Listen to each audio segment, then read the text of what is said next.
Hi you guys, it's Rachel from Urban Empath. We're on day 14 of our soul coaching journey with Denise Lynn, so we're halfway done. This is the last day of Water Week. Our affirmation for the day is, who I am is enough, just as I am. And today was a great day. She suggested we do some more cleaning, like find one place in our house. I cleaned up my kitchen. It felt really nice. It feels really good to have things sparkling. And if you were playing level 1, you noticed some low quality questions you were asking. I think she called them unworthy questions, and shifted them to noble questions, which when I studied Tony Robbins' work, he talked about high quality questions. So that's been on my radar for a while. And what I noticed today was that I didn't notice any questions. I noticed more statements, but we'll get into that.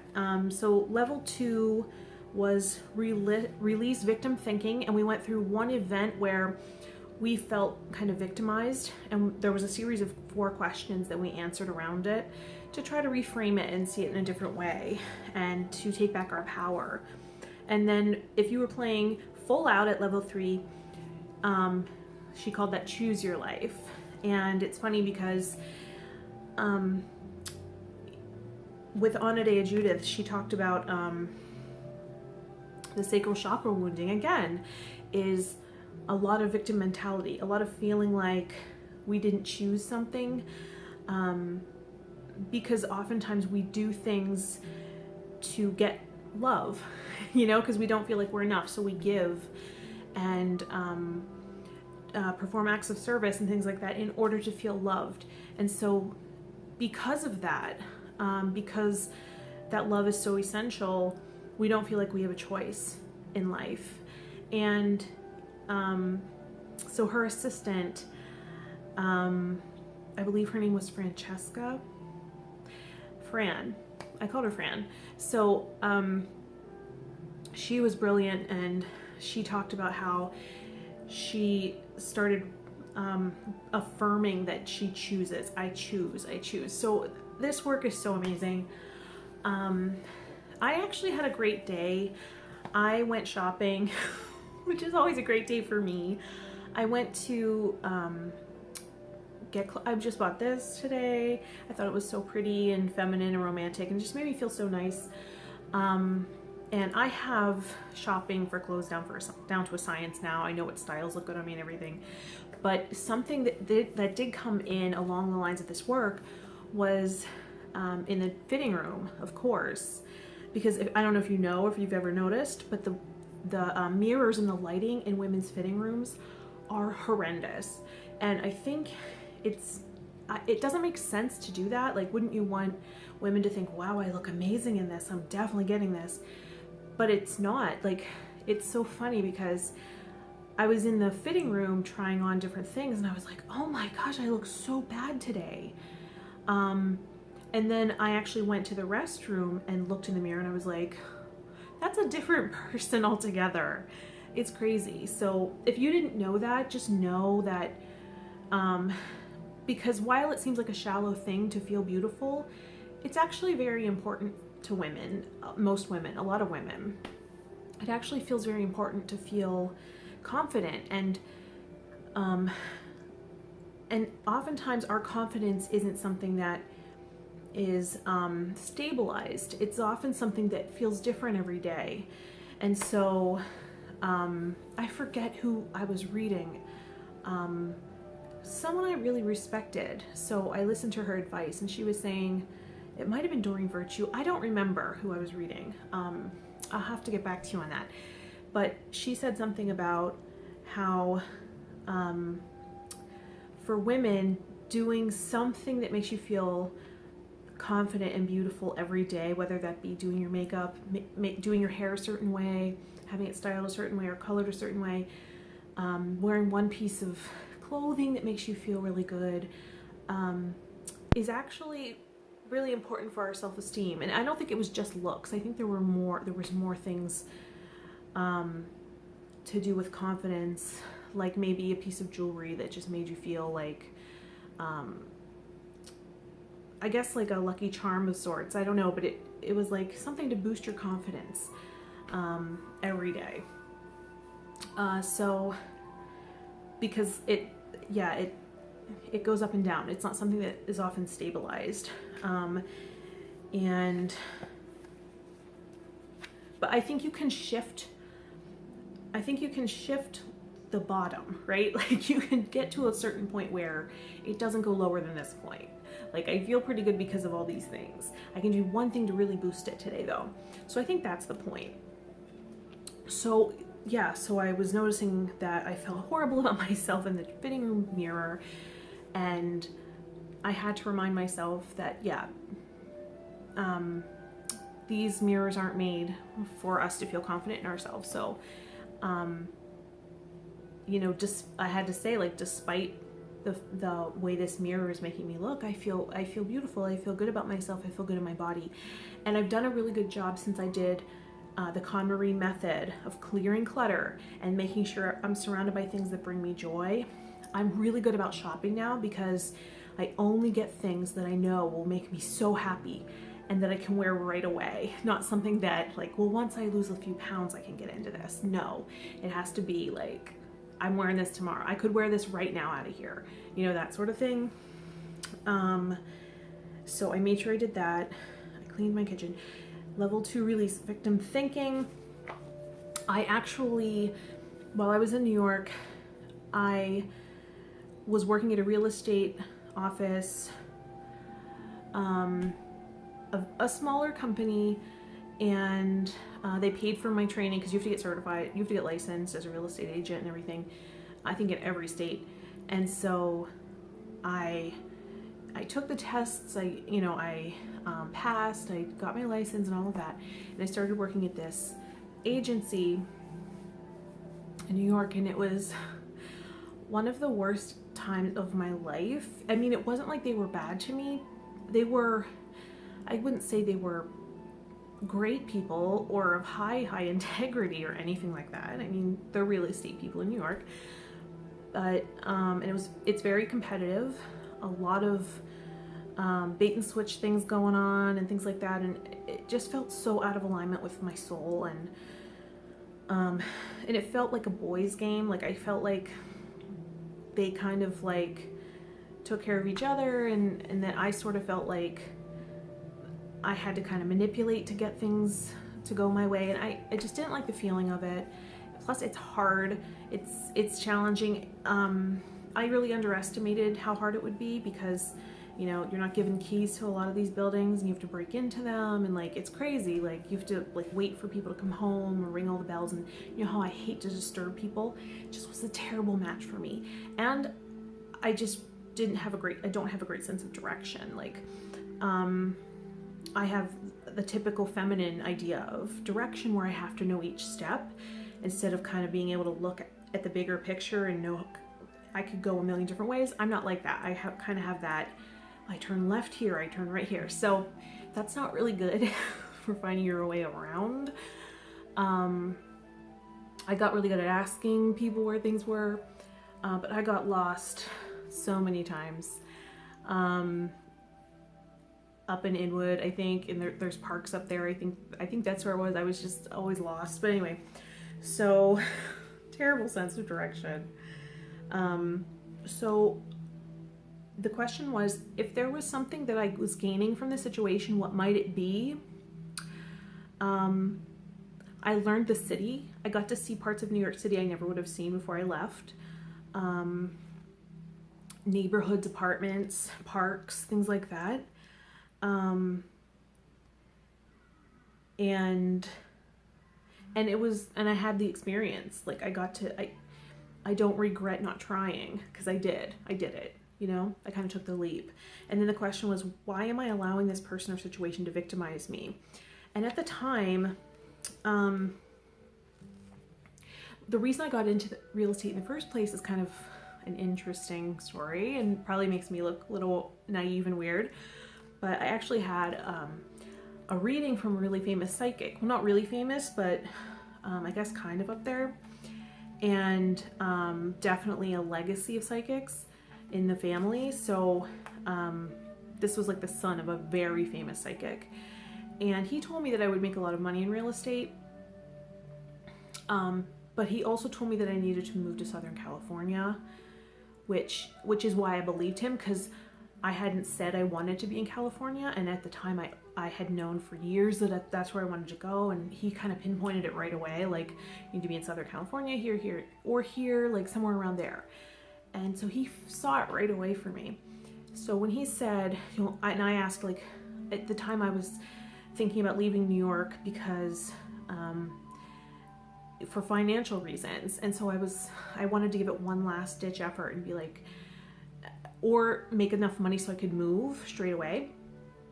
So I was like, what's the best way for me to make the most money in the least amount of time? And he's like, real estate. And I was like, okay, interesting. And I didn't really know anything about it. So I kind of saw a job listing on Career Builder and I kind of went for it. And so that's how I got into it. And that's why I think I kind of stayed. I didn't even stay that long though. So it's funny. It's like I kind of knew when but I did get my first deal on the 3rd day. So I started thinking, maybe he's right, you know? And then also I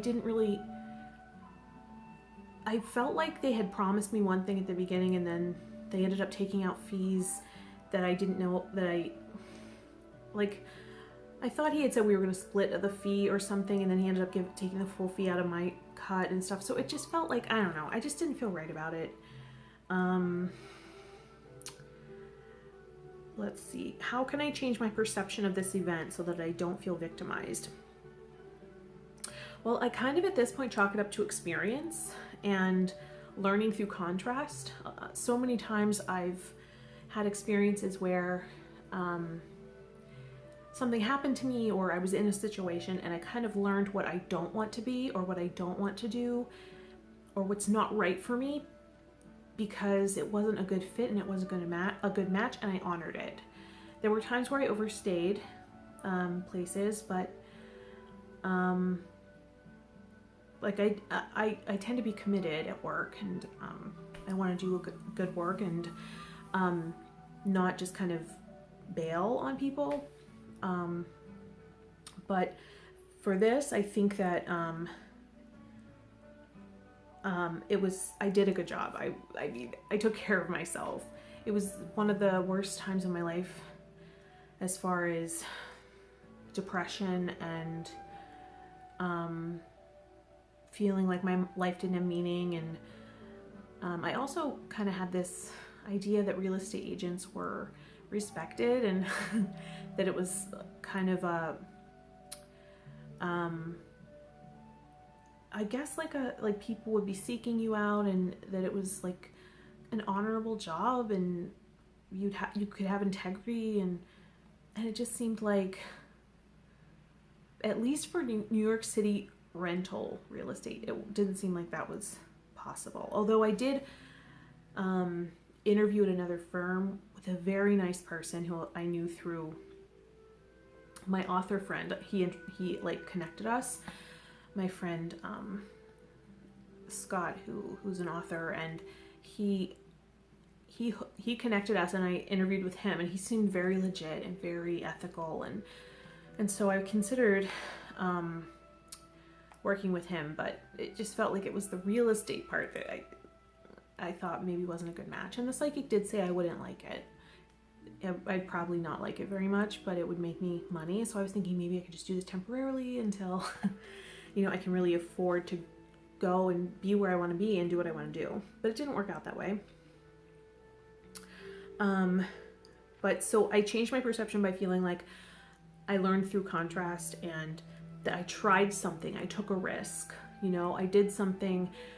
I kind of leapt out of my position at the holistic center I was working at and tried this because I wasn't getting paid a lot of money there, and it had been kind of a battle for me there too. It's always kind of been like a theme for me where I feel like I'm being underpaid and undervalued. So but it's because I give over give.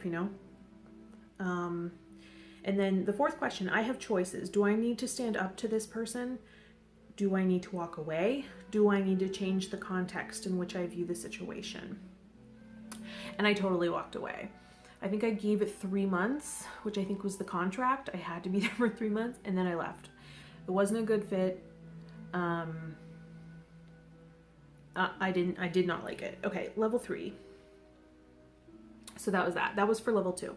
Level 3, choose your life. So for level 3, if you're playing full out, what you did was you looked back at some of those pivotal events, those things that we wrote down that were kind of defining moments in our life that kind of shifted the trajectory.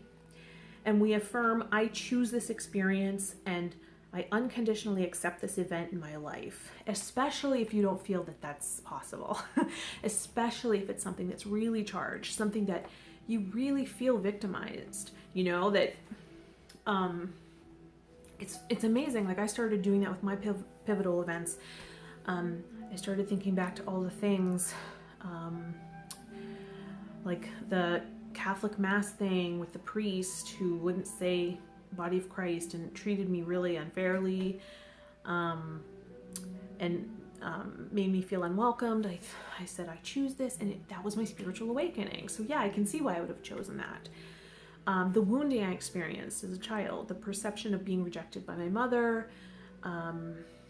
feeling abandoned by my father, that perception of a young girl, not understanding, you know, it's a child giving something meaning. There's not enough life experience to really put it into perspective.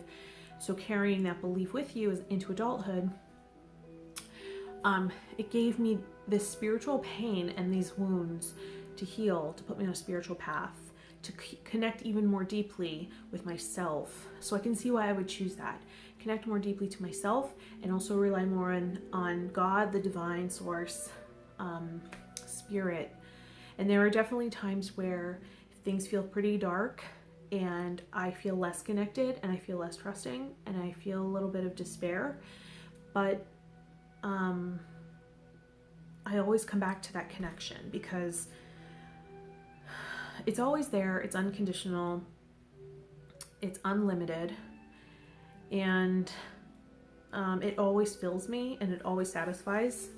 It's just sometimes I choose to separate unconsciously for whatever reason, and but I always go back, I always come back, and guess what? It's always there for me. So I've learned to connect with myself. I've learned, what I wanted to say was, because like the broken heart where it heals and it creates a mosaic, a beautiful piece of art, like a broken heart that's been mended and healed is almost more beautiful than one that was never broken in the first place. That idea, that concept, when you're wounded and the wounds dig deep, there's the saying where that's where the light comes in, you know, the deepest wound, that's where how the light can get in. So I really believe that. I think that's a beautiful concept. And when those cuts are forged very deeply within us, we have more capacity to hold the light. So I really believe that, and I think that that's why people that have deep spiritual pain, part of their purpose is to heal the planet, to heal others, to heal through their own healing. You heal other people. So because you have to be the change. So I do feel like it makes sense to me logically, that I would choose to set up certain experiences for myself so that I'd have the capacity to dive deep into these spiritual concepts, understand things that maybe others can't, perceive things that maybe others can't, and to hold a lot of light to kind of guide and shine the way for others through my experiences. So I can see that, and that's the meaning I give it to. And as soon as you give it meaning, it takes the pain away, it takes the suffering away. So that was my experience for the day. I had so much fun today. I was driving in the car, and I just felt so much freedom and joy. And oh, and then you come up with, sorry, one more thing. She also had us come up with an affirmation that we're going to say that's based on something we want to create more of in our life, but it's not based on lack. It's based on, because you know, your mind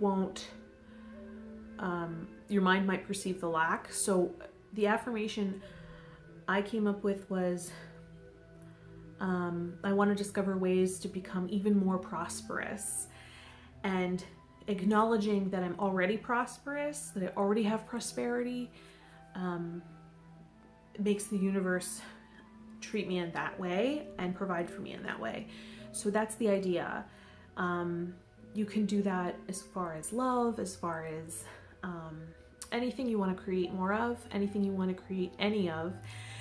Say it in an affirmation as if you already have it and you want more. So that's what we did today. It was a great day. It was a great lesson, and it's our last day of Water Week, and tomorrow we start fire. I can't wait to see you then. Subscribe, like this video if you're watching. I know this is a long one. Thanks for sticking in there with me. Click the bell for notifications, and I will see you tomorrow. Good night.